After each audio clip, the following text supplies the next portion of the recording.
नाशिक अन्न व औषध प्रशासन गुप्तवार्ता विभागाची धडक कारवाई, रंगयुक्त सुपारीचा 11 ट्रक साठा जप्त।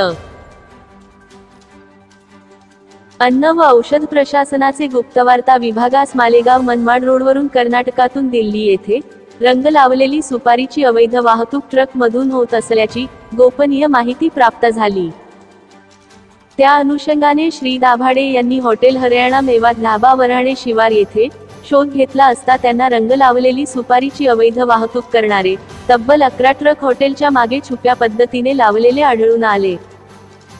सर्व वाहनांची तपासणी केली असता त्यामध्ये कीटकांच्या प्रादुर्भावाने खराब झालेली व ते लपविण्यासाठी रंग लावलेल्या भेसळयुक्त सुपारीचा सुमारे 250 टन साठा मिळून आला। त्यामुळे नाशिक कार्यालयाचे पथकास पाचारण करण्यात आले। सदर पथक घटनास्थळी दाखल झाल्यानंतर सुपारीचे एकूण 11 नमुने विश्लेषणासाठी घेण्यात येऊन उर्वरित 252.3 टन किंमत ₹3,84,19,983 इतक्या किंमतीचा साठा जप्त करण्यात आला।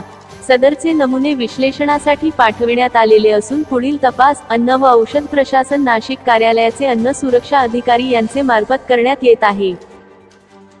सदर कार्यवाही ही श्री राहुल खाडे सह आयुक्त दक्षता अन्न व औषध प्रशासन मुंबई व नाशिक विभागाचे सह आयुक्त श्री संजय नारागुडे यांचे मार्गदर्शनाखाली सहाय्यक आयुक्त अन्न श्री विवेक पाटील यांचे उपस्थितीमध्ये श्री अविनाश दाभाडे अन्न सुरक्षा अधिकारी गुप्तवार्ता अन्न सुरक्षा अधिकारी श्री प्रमोद पाटील, श्री योगेश देशमुख, श्री गोपाळ कासार, श्री अमित रासकर तसेच महिला अन्न सुरक्षा अधिकारी श्रीमती सुवर्णा महाजन व श्रीमती सायली पटवर्धन यांचे समवेत श्री सचिन झुरडे नमुना सहाय्यक यांच्या संपूर्ण पथकाने केली असून सदरची कारवाई सोमवारी उशिरापर्यंत सुरू होती।